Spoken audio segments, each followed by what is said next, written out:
আহ আরাম। এত সুন্দর ঘুম কে নষ্ট করলো? উঠুন বাগরাজা উঠুন। কি ব্যাপার গরিলা, এত তাড়াহুড়া কিসের? ব্যাপার তো বটেই, নদীতে জল নেই, একদম শুকিয়ে গেছে।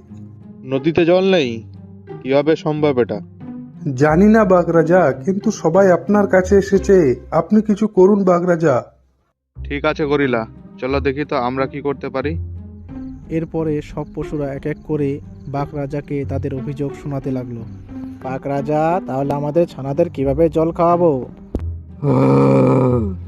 আমার গলা শুকিয়ে যাচ্ছে, জল ছাড়া আমি বাঁচতে পারবো না।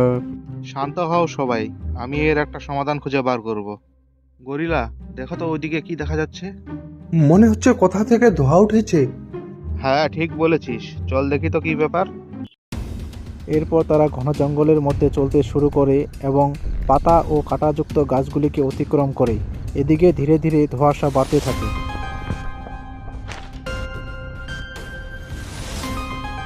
বাগরাজা, ওখানে কেমন অদ্ভুত দেখাচ্ছে। তুমি সত্যি কথাই বলেছো, কিন্তু থামাতে যাবে না। ওই দেখ গরিলা, ওইখানে জল দেখা যাচ্ছে। কিন্তু জল থেকে তো ধোঁয়া বের হচ্ছে, এত গরম জল কে খাবে? নিশ্চয়ই কোনো উপায় আছে, আমরা চেষ্টা করে দেখব। চলো পাতা সংগ্রহ করি।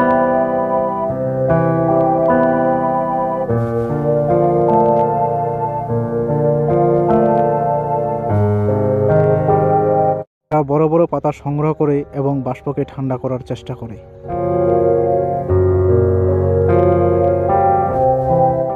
অবশেষে অনেক প্রচেষ্টার পর তারা জলকে ঠান্ডা করতে সক্ষম হয়। শীতল জলের খবর বনে ছড়িয়ে পড়ে। বনের পশুরা তাদের তৃষ্ণা মেটাতে সেখানে ছুটে আসে।